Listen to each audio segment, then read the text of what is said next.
Well, hello there. It's me, Amy, and I am back and excited to talk to you today about simple, healthy dinners. In today's episode, I'm going to be answering the question, what are some simple, healthy dinners I can make for my family? Trust me, the systems and strategies that I'm going to share today are things that have been on repeat in our house as we have moved across state, gotten ready to start school, and then started two kids in school as of today who wants to celebrate with me. And I am going to share with you all of my best tips, tricks, and strategies in our episode today. All right, simple, healthy dinners. I don't know any mom or dad, if you're listening, who doesn't wonder how dinner time could be made easier. Not only how it could be made easier, because there are endless ways that you could make it easier, but how could it be made easier while still keeping it healthy? And in my mind, this combination of simple and healthy is the pinnacle of things that most of us are looking for as parents and struggle for weeks and days and months and years to figure out. So today I want to share with you what I have learned through my struggle of figuring out how to make simpler, healthier dinners that my family will actually eat, and how you can use these strategies to make simple, healthy dinners for your family as well. Let's just get started.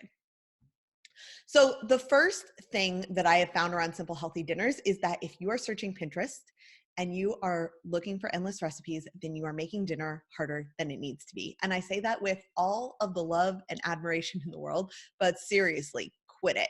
What you need is not another recipe. What you need is something that is so easy to make that you don't even need a recipe. And I'll just tell you a funny story. Back before I got into the cooking space and before I went to culinary school, I was convinced that I would never be able to cook without a recipe. Like, I'm talking, I couldn't bake chicken in the oven without looking up how to do it.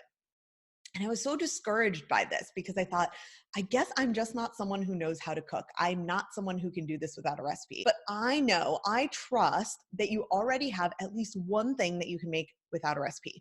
And if you continue making things that your family likes, you will learn how to make those things without a recipe as well. The secret is that things like baking chicken are actually like a little bit more complicated than making something like a stir fry, where you're just throwing things into a pan, you're heating it up, you get the basics down, and then you can change out the veggies and make all kinds of different things. So when I talk about making food without a recipe, I'm not even necessarily saying that you can't look up something on the internet, but stop, for goodness sake, stop looking up these like Pinterest perfect recipes that you are never going to end up making. And now you've wasted time and money shopping for the ingredients, buying them, and then not using them because they end up being too complicated. So the filter that I like to use is, okay, I found something that I feel inspired to cook. It might even be a recipe. Here's where it gets confusing. It might be a recipe, and yet I like to ask myself, could I feasibly look at this for inspiration and then make it without a recipe? Meaning, is it so simple that I could use this as a guideline, as a framework, get the ingredients, and then kind of throw it together without sitting here and staring at the step by step by step?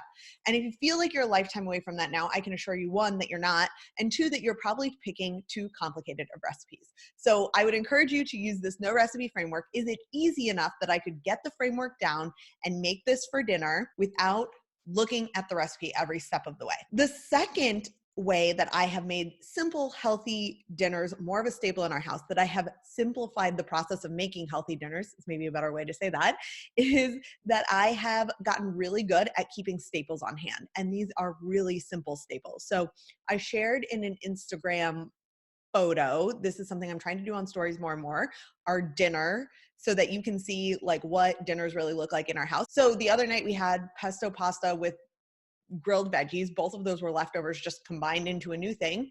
And then I didn't have a protein to go with it. So I took some salmon burgers that we had bought at Costco. They're wild caught. They don't need to be defrosted. Threw those on the grill. My husband threw them on the grill, full disclosure, along with some corn. And all those things combined made a simple, healthy dinner for us. So instead of thinking that you need to, at every meal, cook everything from scratch, or that you need to have every single thing perfectly planned out, planning certainly helps so that you have things on hand and you don't need to run to the grocery store. But find those staples that work for you. Here are some that I keep on hand. I have some frozen chicken thighs that came in like a bulk pack. I threw two of them in the freezer because I know my Instant Pot, I can cook that chicken from frozen if I really need to, and then I have a simple, healthy dinner available to me. I always have pasta on hand. I have those salmon burgers on hand. I keep frozen broccoli in the freezer so that I make sure that I can have a vegetable, even if we don't have any fresh vegetables. I always like to have eggs because breakfast for dinner is always a winner. And I know that's a staple for so many of us, but you've got to have the basics down. I also have some breakfast sausage because similarly, all of that can be combined. I keep frozen waffles from Vans in the freezer. What else do I keep on hand? I like to make sure that I have some cheese because cheese and bread, I always have bread for lunches. Cheese and bread are always a simple dinner. And then paired with, say, some frozen broccoli, you have something that's totally passable as both simple and healthy. So don't underestimate the power of staples and how much they can give you like a fallback plan when your Pinterest perfect recipe or the thing that you had planned, you thought you were going to have more time and then you're getting home late from sports and you don't actually have time to make it. And that is a really easy way to make simple, healthy dinners.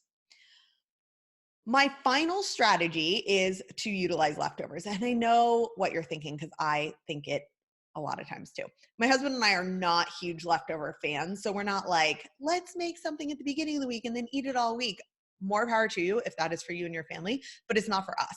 So what that looks like is if I say made a beef stew at the beginning of the week and then I was like, let's eat it all week, that we wouldn't end up eating it. And it would have been a waste of time and energy and money. And then we'd still need to eat dinner. So I think being honest with yourself is really, really important when you come up with a strategy for simple, healthy dinners.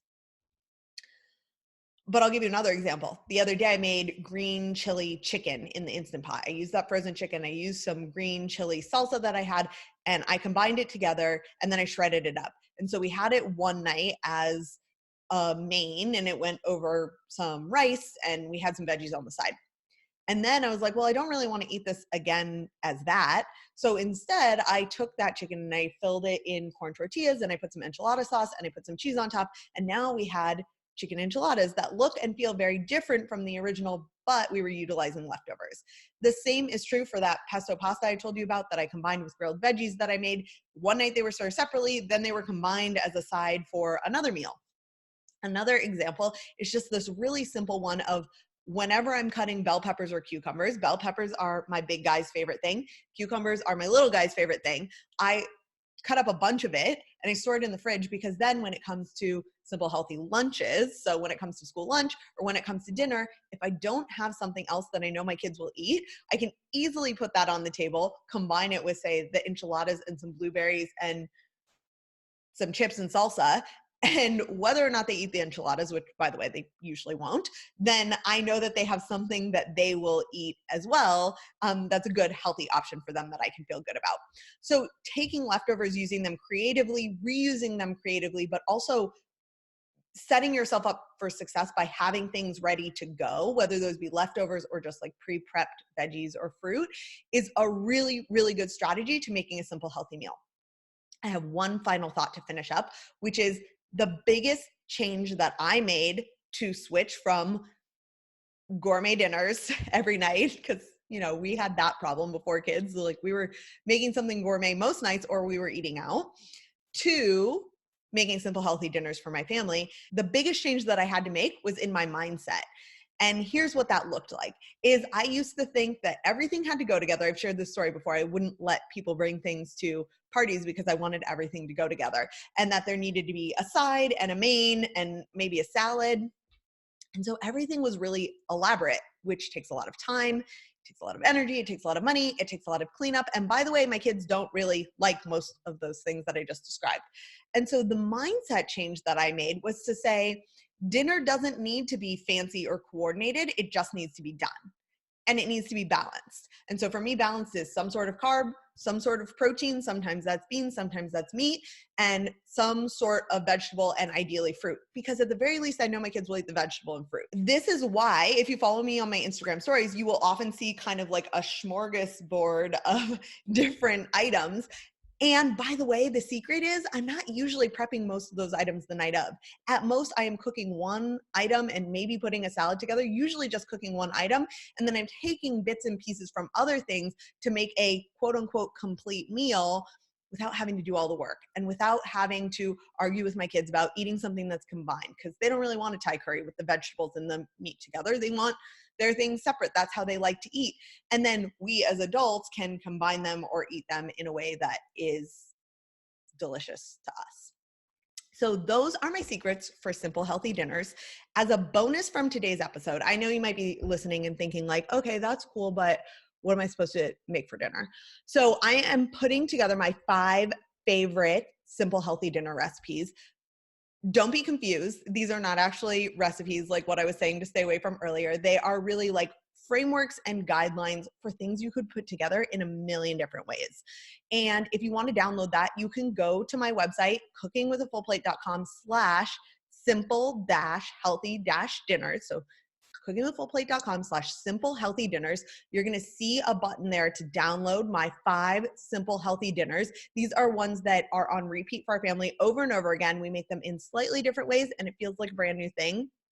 And I hope that this is helpful for you as you settle into your school and your sport and your extracurricular and your work and you're cleaning the house and whatever other things you need to do routines this school year.